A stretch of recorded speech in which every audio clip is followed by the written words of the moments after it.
Hey guys, this is Arthur from LiraLab. Welcome to the channel. So one more video in English due to many requests from my English audience. So thank you very much English speakers who watch my videos. I really appreciate it. So today I've got a new release from RIGOL. This is the DG5000 Pro Series function generators. This is pretty new in the market. For the price point, of course. You know, RIGOL has been well known for innovating in oscilloscopes, putting 12-bit oscilloscopes into like $300 price point, which is crazy, right?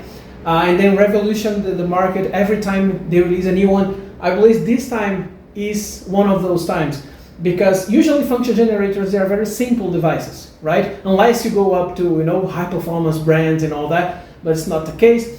For the price point of this guy, you can get a ton of features. So this model here, I got the 250 megahertz model. It goes up to 500 megahertz. It's got two channels, each of those having a sync output and a modulation input. In the back, you've got your BNC auxiliary 1 and 2 and ref 10 megahertz in and out, and also an HDMI, Ethernet, USB. So I basically use it on my rack, so I put it on the Ethernet and control it on a PC, right? I believe you can automate some tests with it too. But basically, this full review is broken down into two parts. Part one, I'm going to show you all the standard features that comes out of the box, no optionals included. And in part two, I'm going to talk about the advanced features. There are so many features, I had to break it down into two videos. So stay up for the part two. Just to give you a glimpse, an introduction of what's coming. In this video, I'm going to show you like sinusoidal, square wave, triangular ramp, right? Arbitrary waveform, noise, and I believe the big catch of this equipment is the pulse generator. So I got it for the pulse generator, honestly. I would buy it just for that, because rise time is around units of nanoseconds. So I'll put it on the video here. How much is the rise time? I'm going to measure it. So I'm going to use the MSO8000A series, upgraded to 3 gigahertz in order to measure those fast rise times. So it's perfect for TDR work, for example. So I'm basically developing a TDR project, time domain reflectometry, where you have to have very tight control on pulse generator and pulse measurements. So this guy is perfect to test the project, right? It's going to be a PCB. So you could also use it for FPGA design, where you have some very, very tight controlled time domain pulses for FPGA. So if you're up to FPGA design, this guy is perfect for you.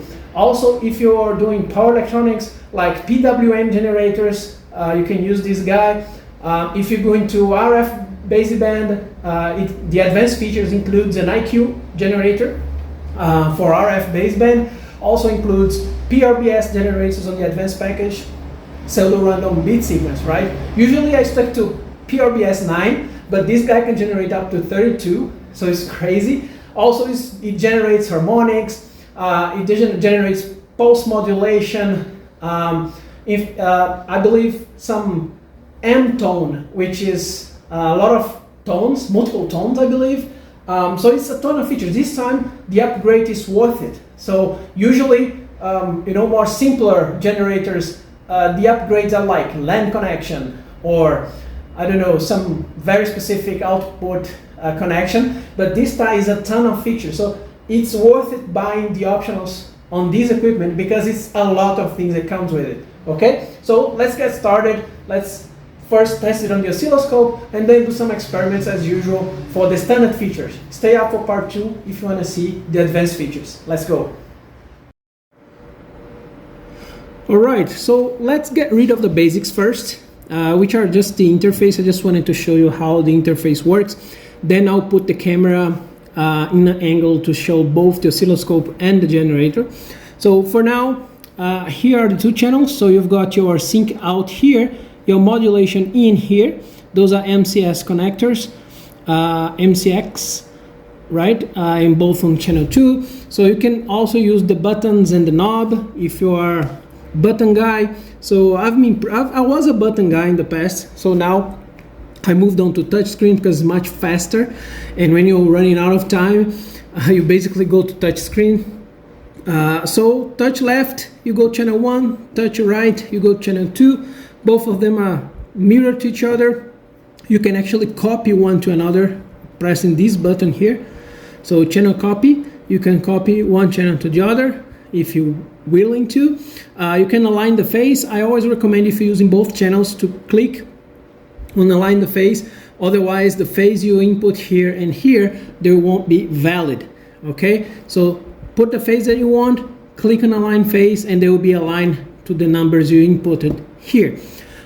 You've got some Stork recall here. If you click here, I believe I believe you can update firmware, save some files and everything. So I just clicked on here. You can also print screen, and there's your date and all your setup. So basically you have your Ethernet. So I've got my IP number here because I told you before I use Ethernet. So there's also LXI. In your setup, I usually load last. So this is good to configure. Otherwise it will start up with basic default settings. So I usually, when I buy something from RIGOL, I put it on last here. The about is just, you know, some information. Format, if you want to save on BMP or PNG, I chose PNG. The optional, it's fully loaded, this model. I'll tell you all about those in the part 2. Here is the manual, if you want to read it, okay? Pretty useful. Sometimes you don't know when you're going to need it, and if you don't have extra internet, so, and then your self-tests.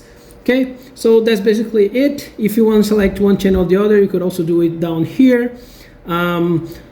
The menu basically is utility. The utility button is just the one I activated touching the date here down there. You have the channel group. Channel group is a more advanced option to organize your channels, so you can select it here. You turn on all the tracks, cancel. I don't want to turn off anything. So channel group is something I have never used before. Arbitrary build. So here is an interface for you to build your arbitrary waveform. So you can put a new waveform, let's say a sinusoidal, apply, and then I believe you can adjust. So you can, for example, maybe I could flip here, and then I move to here. Let me get the cursor, and then I want to flip there. And let me go here. I want to cut this. So you can operate it. I'm not a big fan of it because if you use an arbitrary waveform, you're usually loading a file, right? But yeah, you can play around with that arbitrary build. Shutdown is shutdown, and help is help, right? So on help, you got your manual, just like we saw before. Good. In channel 1, these two options here down here. The first one is the basic configurations. The other one is more advanced configuration. This comes standard, okay? Everything I'm showing in this video comes standard. Sync output on and off are these sync outputs here on the output connectors. Polarity positive or negative. You've got your max frequency, mark frequency. If you want to mark, this is default, I never touch that. Trigger out is off. If you turn it on, it says a message. You need to put it on another mode, not continuous, to use that. Invert on and off. This is basically, you know, generators. And the impedance high Z or the load, and you specify the load. This is cool, right? It calculates the waveform based on the load that you provide in there. So channel 2 is just the same. Let's see here. So what comes standard are all these waveforms here. So these all comes with no options needed. Okay, you can use sinusoidal. So sinusoidal go up to 250 megahertz, and here I believe is 20 peak to peak. No, 10 peak to peak, 10 volts peak to peak, 5 volts amplitude. Let me check the load here. Yeah, we are in high Z. Yes, so at this frequency is that. Let me see at a megahertz if anything changes. Yes, so I believe it's 10 megahertz. Let's see, 20 megahertz, 100 megahertz, 20 volts. 20 volts peak to peak, 100 megahertz, 150 maybe. Okay, so basically 101. I believe it doesn't. Yeah, so it's 100 megahertz, the limit for 20 volts peak to peak, which is a lot, right? This is a lot for a function generator at this frequency. Usually you'd get this for like 10 megahertz maximum, 20 volts peak to peak, but this guy can go up to 100 megahertz. I don't know about the 500 megahertz version, if it can go further. So I needed to test that to tell you. So okay, 20 megahertz, we see that it's 100 megahertz is a lot of, is a very high frequency for 20 megahertz peak to peak. Square waves, same thing, same limit for 20 volts peak to peak.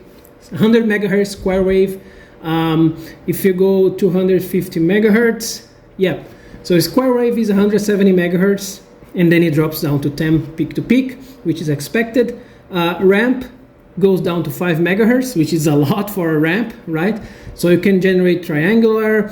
If you click here, you can actually load in some built-in waveforms, which has been available for quite some time in other generators. So you can look for the type of signal that you want it to reproduce. For example, if you want a rectified signal to test something, to test a filter, for example, you can load it here. If you want the half-wave rectifier, and there are also very useful signals here that we can test it out. This is really good for daily use in the lab, right? All these waveforms, they're very useful. You can also generate some modulations. They're already there for you. Some medical, and it goes on and on. Look at that. Standard. So for a specific standard, ISO something. Maths, you know what's all about. Harmonics. So I've got some anti-trigonometry. What's that? Window function. Oh, yeah, there's your window functions. Okay, so this is very advanced. Look at that. Look at how many options you can load from preloaded waveforms, right? This comes all standard. Okay, not only in ramp. This is like this window here, small window here, is for you to load waveform at any time there. So between built-in waveforms, okay, for both channels. You've got twice of that, right? So pulse, this is the big guy. So this is really the outstanding part of this equipment, is the pulse generator. Look at that, 1.4 nanosecond, right? 1.4 nanosecond rise time and fall time. This is real fast. You can do a lot of things with this, especially with FPGAs and TDR work. Okay, there's the pulse. So noise generator, basically you set an amplitude probably related to the power, right? And then here you also have the option to load something. So it's already there. Arbitrary waveform. So usually you could load a file, and then harmonic. Harmonic is one pretty useful too, because harmonics, when you're testing filters, for example, you want to input some harmonics. So the order of the harmonics, let's see, I believe is 20. Look at that, 20 harmonics you can generate. Let me try 21. Yeah, 20. 20 is the cap, right? So 20 harmonics in harmonic mode. This is very intuitive, so it basically loads from the built-in. So you see the waveform here, right? You can load it directly, or you can go it from here, those popular ones, right? So this is the interface. That comes standard, everything, okay? And then we are in continuous wave mode. We have modulation, sweep, and burst. All come standard, except advanced. When you click advanced, you go to arbitrary waveform, right, which comes standard, but everything else comes with the optionals, okay, the bundles that you buy separately. So that's why I told you it's pretty much worth it. The PRBS alone, if you're working with any RF baseband, you need a PRBS generator to test Or if you're working with, I don't know, some serial signals, you want to generate a PRBS for testing communication with serial signals, right? So I'll show you everything here in part 2 of this video, okay? IQ for RF baseband, pattern generation, multi-tone, multi-pulse. Multi-pulse is very useful, and multi-tone as well, because you can test linearity, right? Intermodulation with multi-tone. Okay, so let's go back to modulation, which comes standard, right? So remember, continuous, modulation, sweep, and burst, they all come standard. So you have AM, FM, PM, basically analog modulation, some, right? Just something not common to see in the list. ASK, FSK, and PSK basically covers all the digital modulation. I believe it only doesn't do a quadrature, right? You need the advanced mode for that. Let me just check. I believe in the advanced part, you could set up, yeah.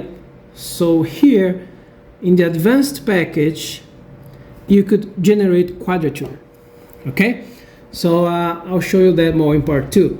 So regular standard features, you only have the digital modulations without quadrature, which is basically a standard these days, right? So AM frequency, the depth, the source, you can get it from an external source. The modulation, that's the modulation in connector there. The shape you can generate, there's a lot of shapes there. So up ramp, down ramp, noise, arbitrary, you could put basically anything you want to modulate your signal. There's a lot of flexibility in this AM modulation. So FM, basically the same thing. You can put it on the frequency, you can put it on the phase, same thing, same options, very flexible. So some, basically you have your modulating signal and you sum it with your baseband signal. So you tell the ratio between the two, and basically this is the data rate, right? Here it's just the waveform, it's not clickable when it's in this mode, okay? Same options to modulate, some, ASK, so internal, external, polarity positive or negative, which is expected, right? So all digital modulations, they're not that flexible because there are only 2 levels, right? For all of them. So ASK, FSK, and then PSK, right? You set up how you want it, and then it generates a modulation. So this is just an interface overview. We're going to test it on the oscilloscope in a minute. Sweep, you can only do frequency sweep, which is basically expected for for function generators. Only RF generators are usually for amplitude sweeps, right? This is expected only in frequency. So you can do how many times? Let's say 100 seconds. Yes, you can do. Can I do 1,000 seconds? Yep, I can do 1,000 second sweep. Okay, that's good enough. 100,000 seconds. Okay, so it caps out at 8,000 seconds. Good. Let's keep it to 1 second. Let's see the minimum. What's the minimum? 1 millisecond. 0.0001 millisecond. Okay, 1 millisecond is the minimum. Good. Put it into 1 second. So sweep, return, start, stop. Okay, you can return it after some seconds. This is pretty useful. Not available in everyone, in every function generator. I believe this is new to me. The return time, right? Pretty cool. Okay, that's the sweep for you. Burst. Burst, this is not available. It's not pretty common, right? I believe some of the most modern, the recent generators, they come with burst, right? So okay, you specify the delay, burst period, which is the envelope, I believe, and then the number of cycles you want inside the burst, or is it the outside? So either of the two. We're gonna test it. So the source for the burst, it could be external, leading and trailing, and manual. Let's put it on manual. So manual, idle level Okay, there's a lot of options for a burst signal. I'm used to not having a lot of options to think about. So yeah, we're gonna test it out too. Any cycle. Oh, okay, end cycle. So we can do gated too. Oh, okay. So we can set up a phase and then do gated bursts. Okay, cool. I believe it was also available in modern generators, but here is much more intuitive, right? And then comes the advanced tab. Okay, so there's the interface for you. Arbitrary comes standard, and all the rest are optional. Okay, let's go to the oscilloscope. I'll put it on continuous. Let's test everything. All right. So I've put the camera in this angle so that you can see both what I'm configuring down here in the generator and what we're seeing, the corresponding waveform on the oscilloscope. So this is the MSO8000A upgraded to 3 GHz. So it's a very high-end oscilloscope for RIGOL. It's got a 5 ohm impedance embedded on it too. So we will check that for some high frequency things, especially in square waves where we need those 50 ohms. So if you don't have 50 ohms, I recommend you to buy an external load, which is pretty cheap these days, and then you put it on here for the higher frequency stuff. This is pretty important if you buy a generator like this, especially the 500 megahertz version. Okay, so let's input here. I'm on a sinusoidal. Let's put the 1 volt, the 1 kilohertz signal. Let me put 1 volt peak to peak. That's it. Phase 0. Activate channel 1. Okay, a kilohertz is not in the nanoseconds per division, right? Let's put it on the. Whoa. Yep. There's our signal. Okay. Okay. There's our signal. Let's see if we have a frequency meter here. I believe we do counter. Yep, a kilohertz. It can measure it. I'll also put the frequency measurement, which is pretty useful because of this frequency measurement is better. Okay, a kilohertz. We have a kilohertz signal. I'm measuring 2 volts peak to peak, which is, let me see if we are on 50 ohm mode. We are on 1 high Z and channel 3 also high Z. Okay, and on the oscilloscope we are on 50 ohm mode. That's why. Okay, on the generator, I'm sorry. So let's put it on high Z, and the other one here, let me already configure it to high Z. High Z, both of them are on high Z now. Okay, so that's why it was the 2 volts. Let's put it on 2 volt peak to peak. Yep, there's your 1 volt peak to peak. We can activate statistics to see an average of that.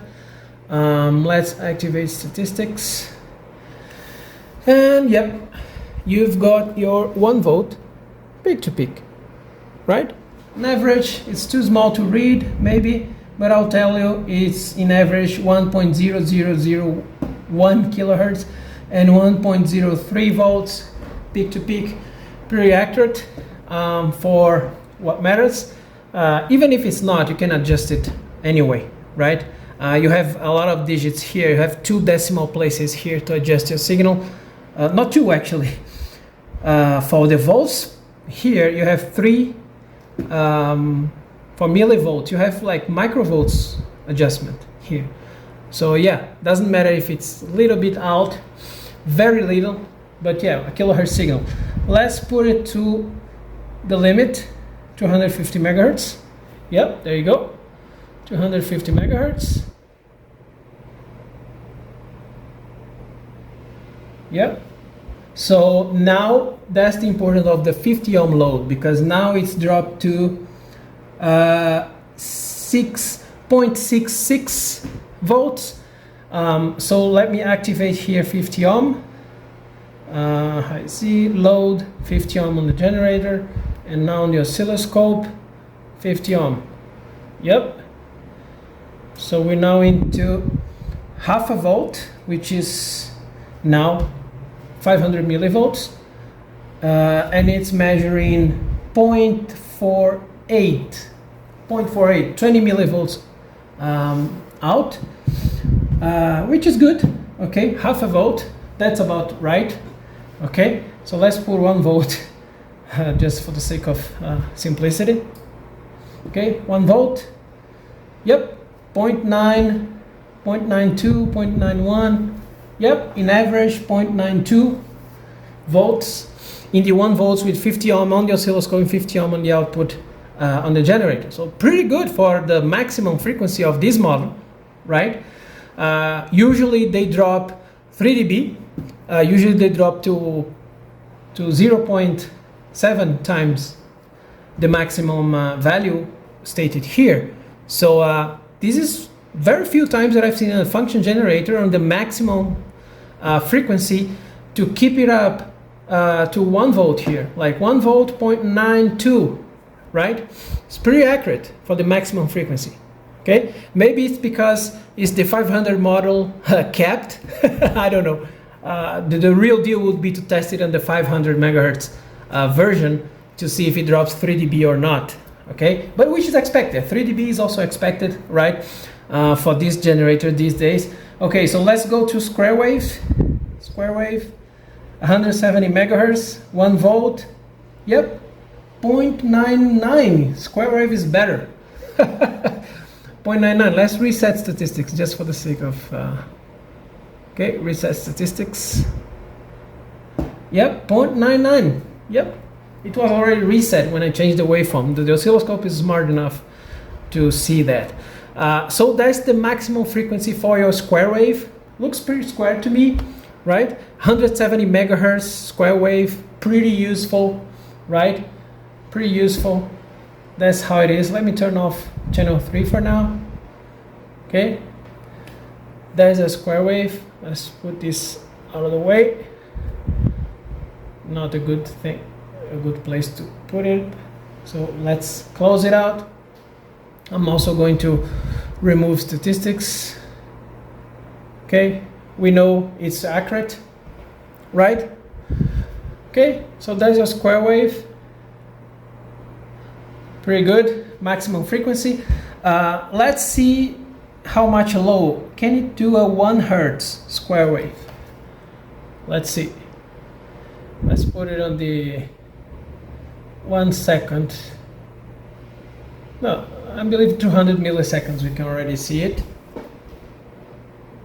There you go. There's your 1 hertz. 1 hertz square wave. Pretty square wave. It's really, really good. Look at that. Look at the rise time. Look at the rise time. I'm going to microseconds. Like,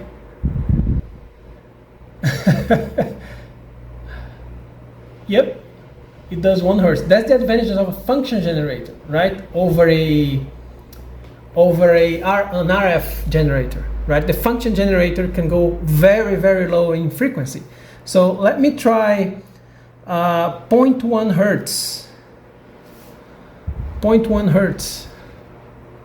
Yep. Now I need 1 second per division. Let's see the screen to wait the screen to update. Okay. Can I see more periods in the 5 seconds per division on this oscilloscope?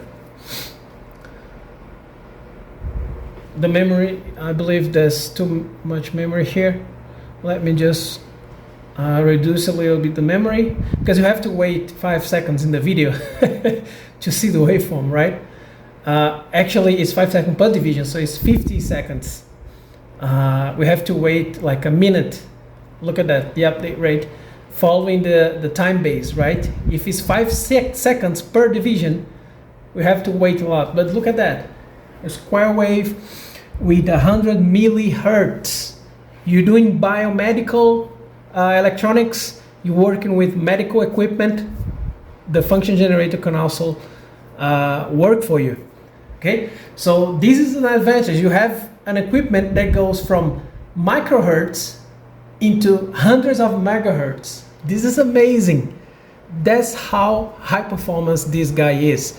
So I really wanted to showcase this for you, because sometimes we have some you know, ECG signals to deal with if you're doing something for ECG or electromyography, EMG.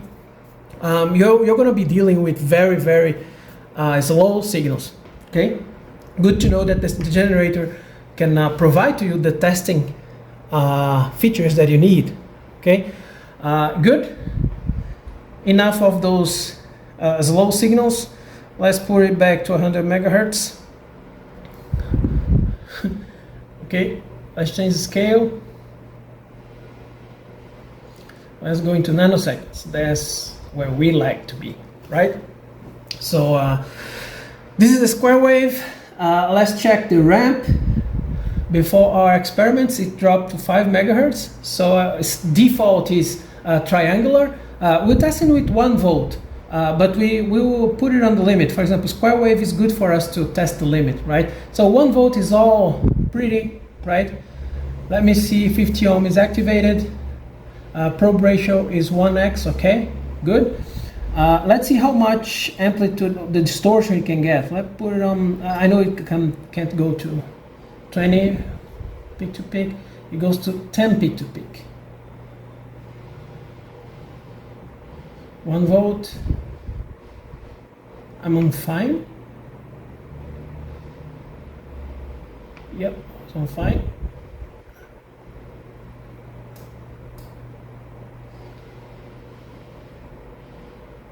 Something, okay, I cannot do that. Fortunately, it's 5 volts amplitude is 3 volts RMS, but I cannot do that on 50 ohms. So let me put it on here. I was lucky because the limit of this guy is 5 volts RMS in 50 ohm load. So 5 volts RMS is about 7 to 8 volts amplitude, and 10 volts peak to peak was 5 volts amplitude, almost 7, which is the limit of this guy. So be careful, do not burn your oscilloscope on 50 ohm mode. So yep, 1 mega ohm. So let me put it on the limit. So 250 megahertz, I believe 170 megahertz, of course. And let's see, I believe it's 5 volts only peak to peak. Yeah, 5 volts peak to peak. I can definitely go back to 50 ohm mode. That's why it wasn't scaling correctly, right? So let's go back to 50 ohm mode. Otherwise, you'll see a much more distortion than it should. 50 ohm. All right, now we're all good. We are on 50 ohm. The limit is 5 peak to peak, which is 2.5 peak, right? I cannot put like 10 peak to peak, it doesn't go. That's the maximum frequency, maximum amplitude on the maximum frequency. So 2.5 volt amplitude, and that's the biggest distortion you get on your square wave, okay? That's how much distortion you can get in a square wave on this guy, which is small, right? Compared to, look, this is 170 square wave, 170 mega square wave, okay? So it's still good, pretty good, right? Let's get to 100 megahertz to see. So you got more ripple. Yep. Your rise and fall times are better, but you got more ripple. And let's see on 50 megahertz. Ripple is going away. 10 megahertz. 10 megahertz. Yeah, ripple is gone. Okay. So that's what happened when you push it onto its limits, which is expected, right? Is expected for that. So going back to ramp, you've got your triangular. You can do like ramp signals. You usually, for example, if you're working with a VCO and you want to input a ramp in voltage to test the frequency range of your VCO, so you can use this guy for it. Basically, if you're working with PLLs, you could use the ramp of this guy. You can configure if you want it like sawtooth or triangular or whatever, right? The pulse, we finally come to it. So here's the pulse. Let's do, let me see here, pulse width. Let me put 1%. Look at that. 2% is minimum. 2.1% is the minimum for pulse. Look at that, 1.4 nanosecond, right? Look at that. Let's see here. I am on 2 nanoseconds per division. Let's see if we can measure the rise time. I believe it does. Rise time, fall time. Let's see. 2.1 nanoseconds with this criteria, the fall time, and 1.4 basically to spec on here. We have to see on the data sheet what's the criteria for this. I don't know if it's 2080 or 1090, right? Anyway, it's well within spec, right? The fall time a little short, which is expected, right? This is on 50 ohm load, okay? 50 ohm load. These BNC cables, they are all 50 ohm. There you go. And then you set the frequency. Let's see maximum frequency, where it can go. Let's see, 120 megahertz. That's the maximum frequency for the pulse. Let's see here if I can go 1%. Okay, so maximum frequency is 50 megahertz, 50% width, okay? So the width varies with the frequency. So let's see 100 megahertz. What's the minimum Dutch cycle, 100 megahertz? 42, okay, so it scales up. 50 megahertz, 1%, 20%, yep. So it scales, it's not linear, right? But it scales with frequency, you have to be aware of that. Maybe it's the voltage, let's see if it's the voltage, the problem. Let's see if the problem is the voltage. Let's see here. So now can I go to 1%? No, yeah, it's not the voltage the problem. Okay, so basically pulse width scales with frequency, which is fine, right? We're not going crazy in frequency for those pulse tests, but 100 megahertz with 40%, I believe, good enough. Okay, in 10 megahertz probably you could go back to 1%, 4%. Okay, not linear relationship, but yeah, but you still have your pulses. Okay, so this is the big deal for this equipment for me, because I've never had a pulse generator that fast with those fast rise and fall times. Okay, this is pretty useful for mixed signal design, many things. So your noise signal, let's see how it goes. There's your noise signal, pretty noisy as expected. So you can set up amplitude. Let's see the highest amplitude, 20 volts peak to peak. No, let's change here to high Z. Yep, much more noise. So high Z, yep. So 1 volt peak to peak is maximum. For noise, you can offset the noise. Oh, this is interesting. 1 volt offset limit is what? So I don't know how it works. Probably I'm doing something wrong here. Oh, because the offset is also depending on the amplitude here. So if I put it like half a volt, I can offset by half a volt. Let's see. Okay, half of it. Okay, makes sense. Makes sense. So that's how it works. So you have to lower the amplitude here to get more offset. Basically, that's the dynamic range of the output circuit for this guy. So maximum is, oh, okay, I didn't change here. So 100 millivolt. Let's see if I can go up here. Okay, so we can generate the DC, and the noise amplitude has to reduce in order to put the offset. Okay, so let me zero out the offset and then put here 1 volt peak to peak. That's the maximum for noise. And that's about, the harmonics. We have to test the harmonics. Okay, so the harmonic feature, it goes up to 500 megahertz, which is a lot for harmonic generator. And you can, so there's a second menu here where you can choose between order or combine. So basically I'm on order mode. I can set up a second tone order here based on the first one. So I've got the 50 megahertz tone, which is here, is measuring the peak surge here, 50. And I've got the second harmonic, 100 megahertz, okay? We can get it more precise as much capture we do. If I go to 5, it shows the 5th harmonic. Look at that, 250, right?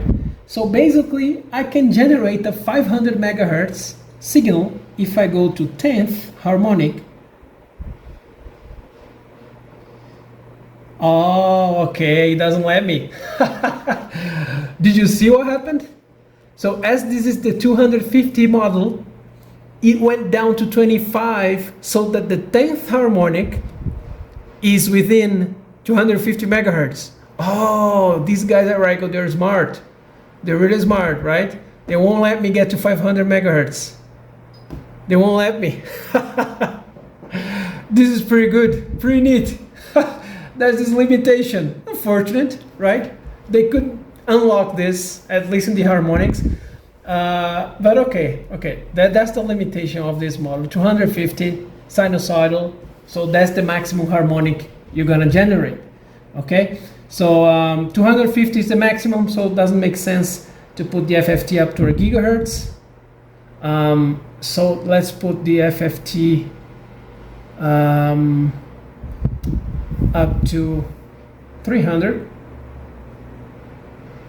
Good enough.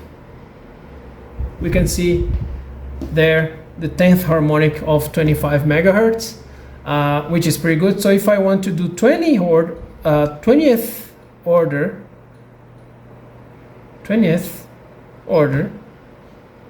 yep, goes up to 12.5 megahertz.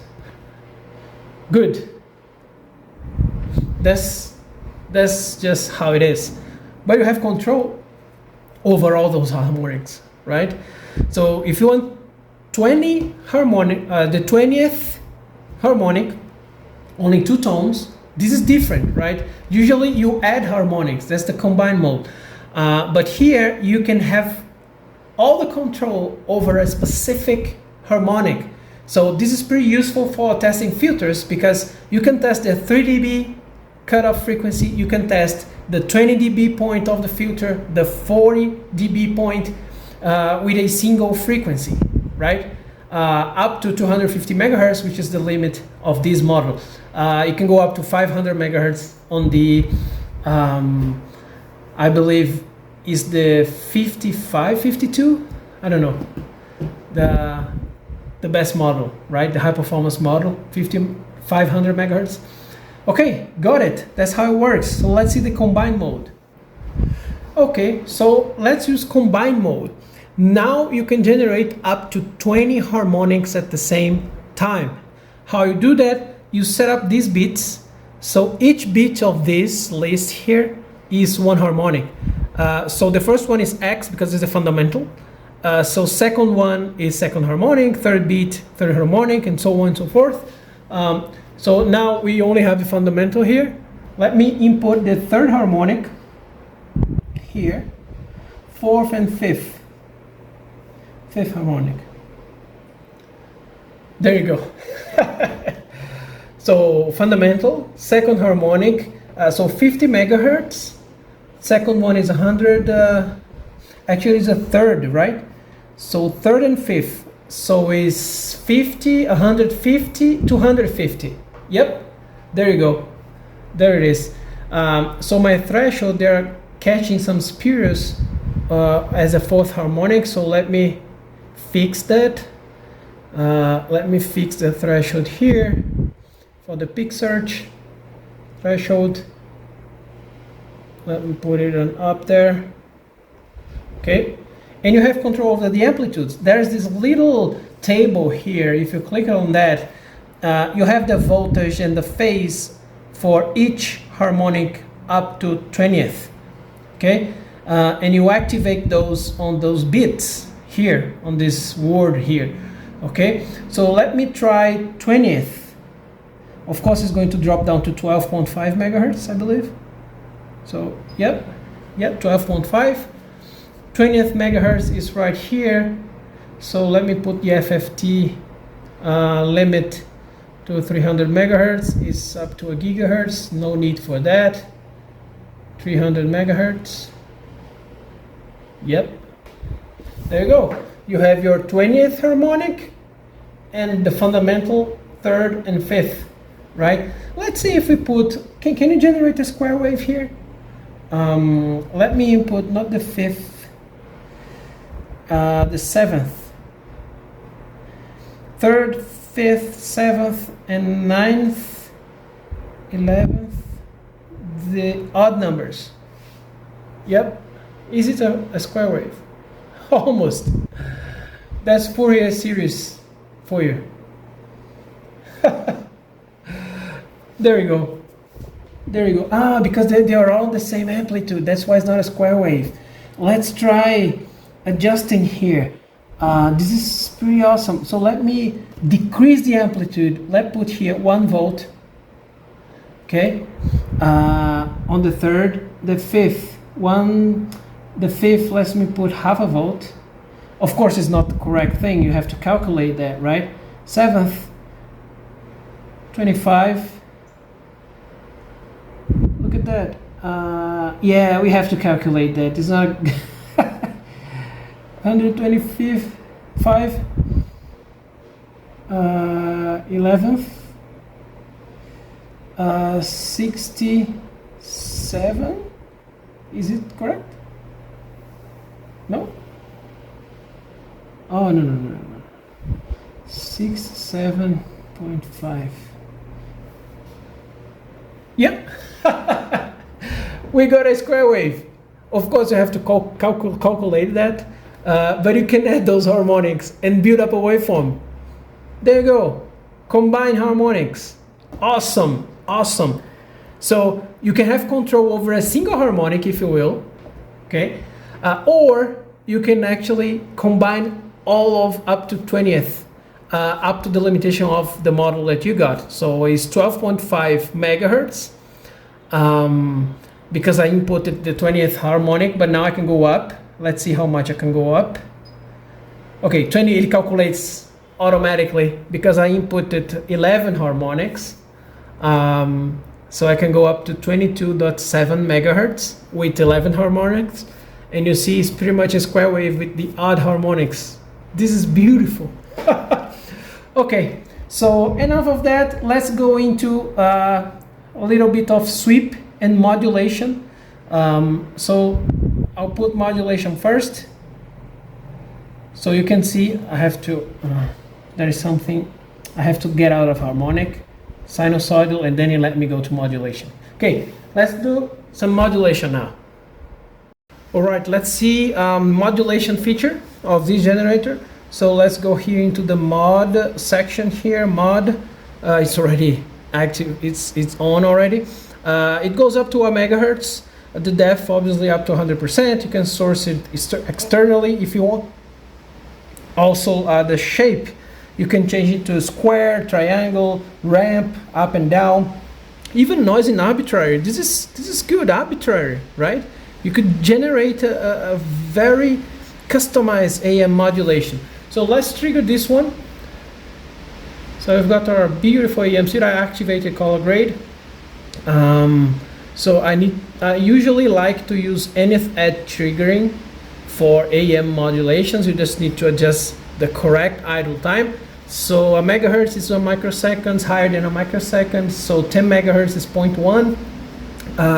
20 megahertz, if you put 0.1 micron, it's going to stabilize it. Yep. So the limit is 0.05 micron, which is the limit for this. So it must be higher than this. So when you start, oops, too much. Even with, for example, 55 nano, I believe you can trigger it. Yep. So it must be higher than the idle time, than the period of the sinusoidal signal, not the modulating signal. Yep, so perfectly triggered, beautiful AM signal generated with 100% depth. We can play around with the depth. Let's put it 20%. Of course, the trigger is going off because you know the amplitude changed for the 10th edge that I've configured before, right? So that's why I shifted the reference a little bit up. But yeah, there you go, 20% AM signal, perfect. So how about an FM signal? So FM signal for time domain is not much intuitive to see, right? You can see the frequencies wiggling right there. So it's more intuitive if you go to the FFT and check out, yeah, the modulation there. Oh, I need to check the FFT range. Let's not put it up to, let's see, it's going up to 500 megahertz. Nope. Let's put it to 100 megahertz. Yep. So now we can definitely see it. Let me put this up. Let's get the FFT down. Yep, there you go. That's our FM signal, right? You can clearly see here the Bessel functions. You can increase the resolution for FFT. You get better distinction between the frequencies, and the less resolution you have, you're gonna see the frequency wiggling here in the FFT too. If I can get it to work like that. Not much. Yeah, not much. You only see the overlap of that FFT actually, because it's having the limit of the ADC there.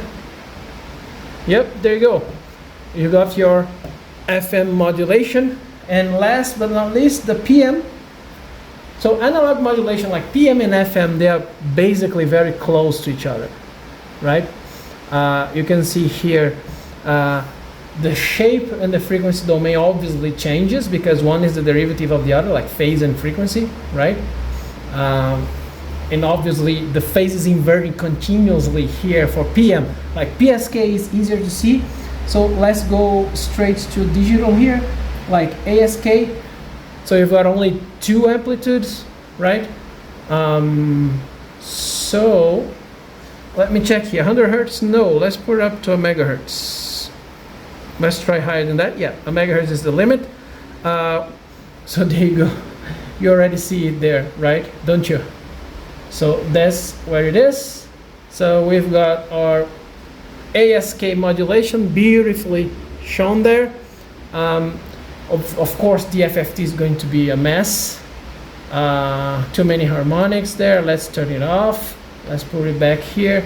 This one we can clearly see in time domain, no problem, right? There you go. That's your ASK. Not much you can do. It's a very simple modulation source. You can do it externally. Same thing. The amplitude, you can change the amplitude. Let's see how far can it go. 10 volts. 10 volts. Oh, amazing. Let's see if I'm on 50 ohm. No, 1 mega ohm. Perfect. So look, 10 volts modulation. In a sinusoidal, that is like 500 millivolts peak to peak. So 250 amplitude, right? And the modulation is 10 peak to peak. Look how far this can go, right? Let me decrease that because this is kind of too much. We don't need that, right? Okay, that's ASK. And then FSK. So triggering the FSK signal is not an easy task. It's 100 hertz. Let's put it up to a megahertz. Yep, a megahertz is that's the limit. So it's too high of a voltage. Let's put it the same thing, 500 megahertz. We're almost there. It's still higher than. So the hop frequency is too high. So we are on sinusoidal 20 megahertz. Let's put the hop to 5 megahertz. Okay, so we're changing smoothly, right? Let's get back on triggering here. So nth edge is good for that too, right? We're using nth edge. because it's 20 megahertz, the same configuration for idle time works. So there you go. We have our two frequencies hopping 5 megahertz. That's the thing. So I'm 20 megahertz. This is 1 megahertz data rate. So this envelope here is 1 megahertz, right? The 5 megahertz is the difference between the 20 megahertz is probably going to 25 or 15, right? And we're triggering on that. Okay, so yeah, clearly see two frequencies, FSK. Not much to configure, only if you want to source it externally, fine. Very simple modulation. PSK, same idea. So you've got your PSK modulation. Here I believe you have to go to Edge and work on the hold off for that. Let me see, let's put it to megahertz. Let's see the hold off here. So let me calculate a megahertz, so it must be like 0.9 microseconds, a little bit higher than that. We're getting there. It's between yep, there we go. Between 90% and 100% of the period, you can trigger it with Edge. Let me put it like 95 here. Perfect. Yep, there's your PSK signal triggered perfectly. Yep, there you go. Inverting the phase just like that. There you go. So 180 degrees is easier to show. Let's see 90 degrees. It's harder for the oscilloscope to trigger, right? So let me put it back to 180. Okay, easier to see, right? So 1 megahertz, if I decrease the sinusoidal frequencies to 10 megahertz, I believe it will be easier to see, because now you can see the phase inverting there. So the modulation here is easier to see, right? So you see there the 180 inversion. So if I reduce the sinusoidal to like 5 megahertz, there you go. Yep, that's the PSK. Okay, works just fine. So all modulations are pretty good. Let's go to the next category, burst. Okay, so last but not least, the burst feature.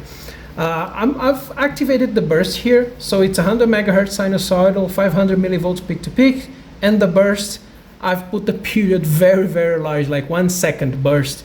I'm here in 200 milliseconds per division. You see that the sample rate is 125 megasamples per second, which is kind of not adequate for 100 megahertz signal. You can see that sometimes it doesn't catch, the oscilloscope doesn't catch, even though I'm getting like half a gigapoints on the acquisition. So now it cached though, both of these. So I'm going to lower the frequency just to make it easier for the oscilloscope to handle. So 10 megahertz it should catch it more frequently. Yep, there you go. One here for 1 second.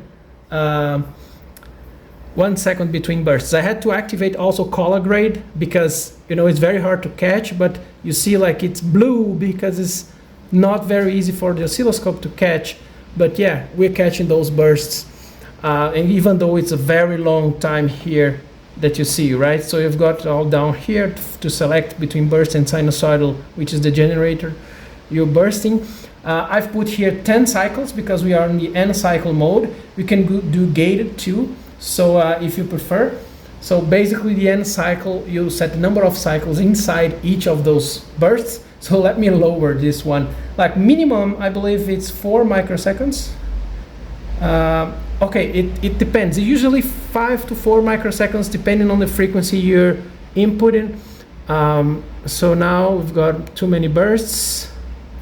Yep, there's our bursts. Okay, So we can choose how many cycles we want to. Let's see how much can we get here, like 50 cycles. Yep, we can get 50. Let me adjust the trigger. The nth edge is suffering. I need to adjust the hold off here. Hold off. How much are we? We are on 10 megahertz. So 0.1 micro, a little less than that. Yep, we got in there.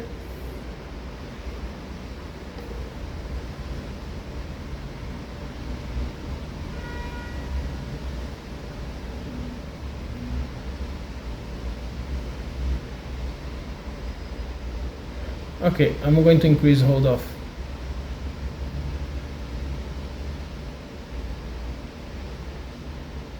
Yeah, there you go. There's our bursts. 20 cycles, 50 cycles actually. 50, there are 50 cycles there. Okay, so you can configure the bursts, which is basically like an RF pulse, right? For low frequency. I'm putting low frequency for the oscilloscope, be easier to handle, but I can go up to 250 megahertz. There's our burst, very high frequency burst. So it's 5 microsecond minimum between those. Let me put here like 5 microseconds. Yep, you can get as close as 5 microseconds. And there you have your 50 periods, 50 cycles. So yeah, 250 megahertz burst, controlled burst. That's all about it. So the arbitrary waveform is just like any other. So if I put advanced here, it comes standard with the arbitrary mode. All the other things are special, optional. So let me put here like 500 millivolts per peak to peak. Okay, so for arbitrary waveform, basically going to the advanced mode here. Everything else is optional. Everything else is optional. You go to arbitrary, it comes with it already. So you're basically loading functions here, right? So I've put like 100 mega samples. We could go up to, wow, we can go up to 300, like 500 mega samples. Yes, how many? 1 giga sample? 1 giga sample per second on the arbitrary mode. Let's put 10. Okay, so 1.25 giga samples per second on the arbitrary waveform generator. Wow. This is big. So we'll basically be loading functions here, right? From a file or from a built-in. So I've just put here like a built-in function, like this full rectifier here. Let's turn on the output. That's our full rectifier, right? Nice and beautiful. You could get other functions as well. Your own function, you can develop your own. This is a half wave rectifier, and so on and so forth. So with 1.25 giga samples of sample rate. There you go. So basically the arbitrary mode, let's see how much in voltage it can get. Like 20 volts, 10 volts. Yep, 10 volts, peak to peak. Awesome. All right, so to close out this full review, I'm going to do a couple of experiments. Of course, I'm going to demonstrate the pulse generator. I've talked about it so much. And this is truly the highlight for this equipment, is the pulse generator. So I'm going to try to emulate a TDR system. So a reflection, transmission and reflection of pulses. So here I've got the directional coupler from mini circuits. It goes from 5 megahertz to 2 gigahertz. So I'm inputting a 5 megahertz pulse with a 2% pulse width and rise time and fall time 1.4 nanosecond. It's about 10 nanoseconds pulse width. So here I've got the generator and the oscilloscope channel 1 to see the input of the input pulse, and then it goes here, goes to the load. This is a 50 ohm load, and almost nothing reflects back because that's a 50 ohm load. Ideally it's perfectly matched, which there's no such thing as ideal matching. So a little bit of energy is going to reflect back and in phase, right? Because here everything's being absorbed by the load. Once I disconnect the load, we're going to see full reflection, or huge amount of reflection coming back to the coupler, to the couple port, and then we're gonna see on the oscilloscope. So here's the setup, just to show you. Now I'm going to put the camera near the oscilloscope and the generator for you to see the configurations and the measurements. So let's see it. Okay, just to show the configuration on the generator. So 5 megahertz pulse, 1 volt amplitude, 2 volts peak to peak, 0 offset, 2% width, which is going to yield a 10 nanoseconds, around 10 nanoseconds. Que esse foco tá meio estranho.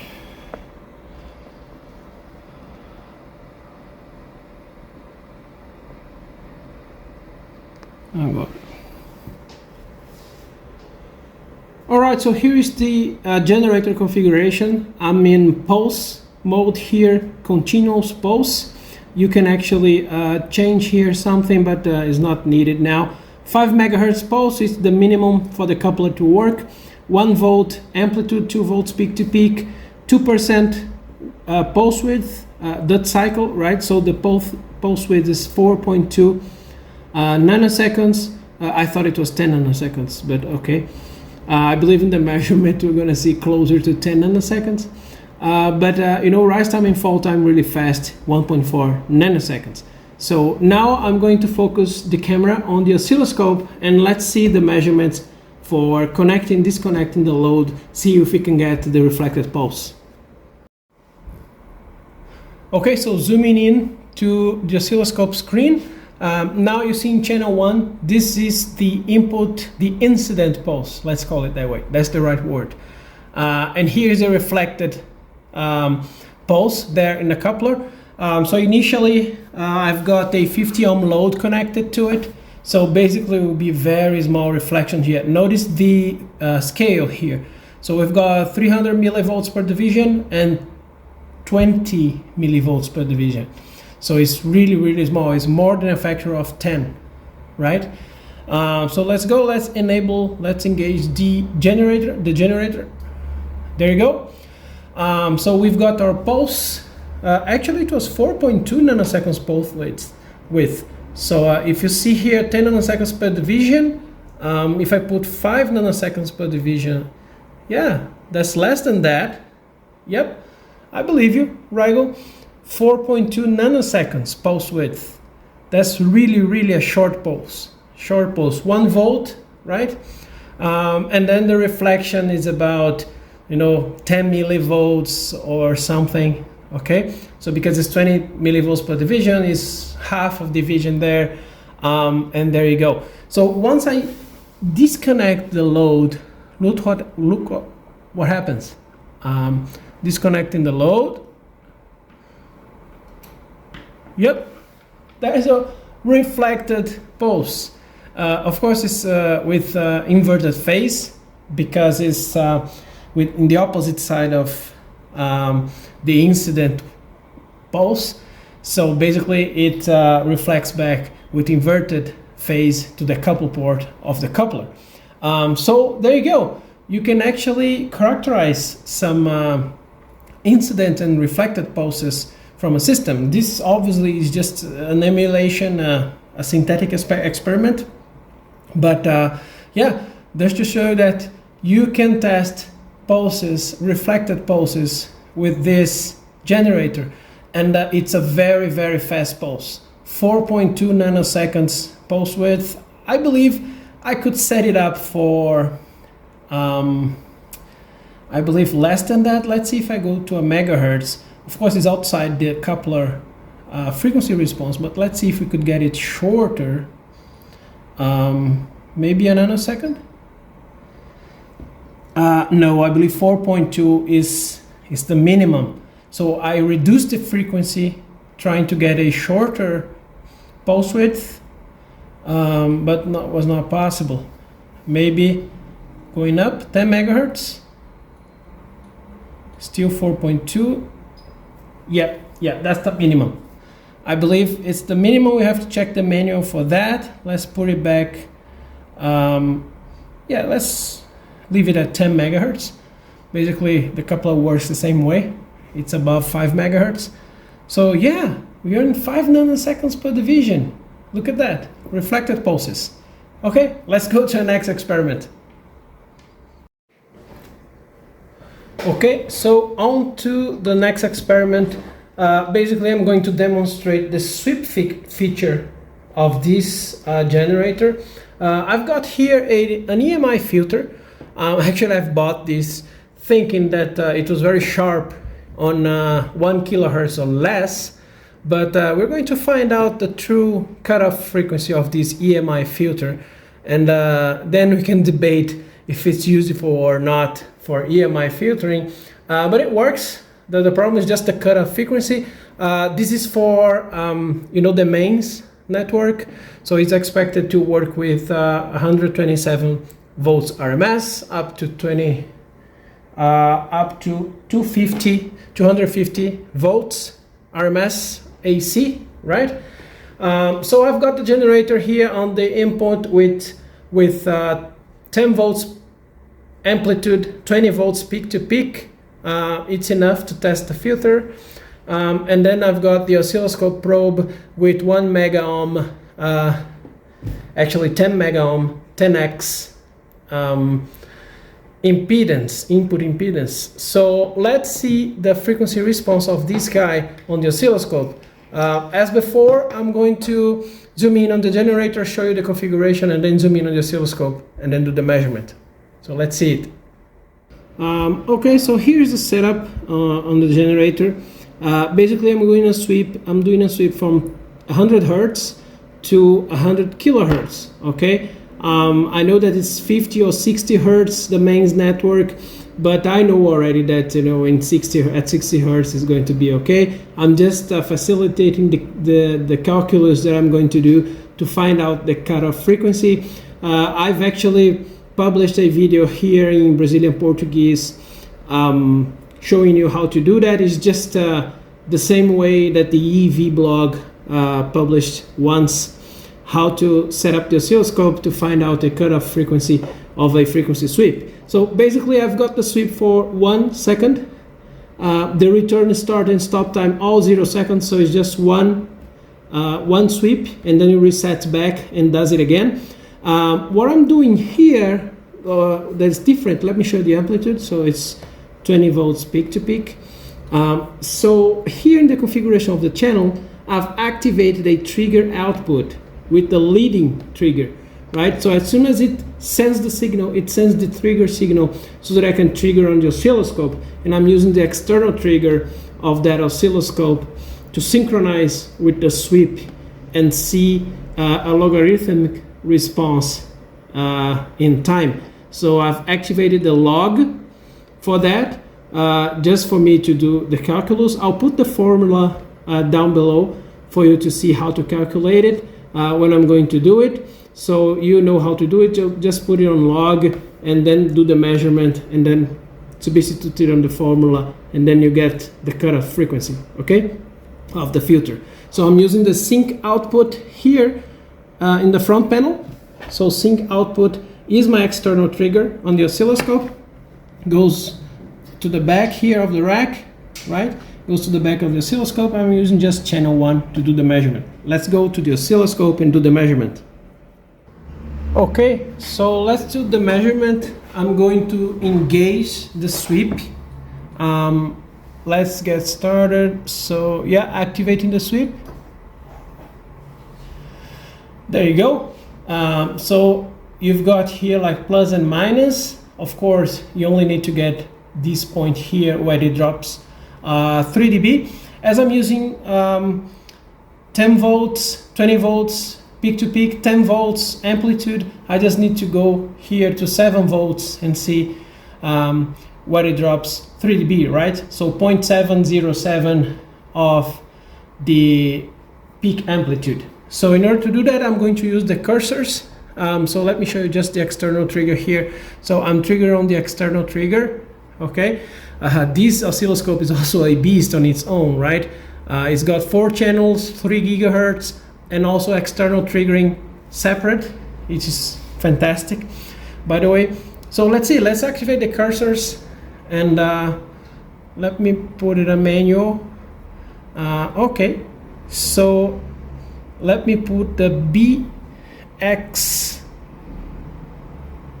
I believe I need to move it down here because, you know, the trigger, let me hide the cursors. So I'm going to put, so you see the time base here. So let me center it. Okay, so here's the center at the beginning of the sweep. So I'm going to put it right in the beginning of the screen so that we can get like the whole second with 100 milliseconds per division, 10 divisions. So we get the whole second of that sweep. So let me see if I can get it just right. Yep, there we have it. Okay, close enough, right? Of course I could use the touch screen to get like here, and you see like I can set the BY to be let me put it into Y mode. So I could set the BY to be 7 volts. So 7.07 volt exactly. It truncates to 7.1. And then on the x-axis side, I could slide BX up to that point there. You know, close enough there, right? Close enough. And then we do the proportion and throw it in the formula. 826 milliseconds.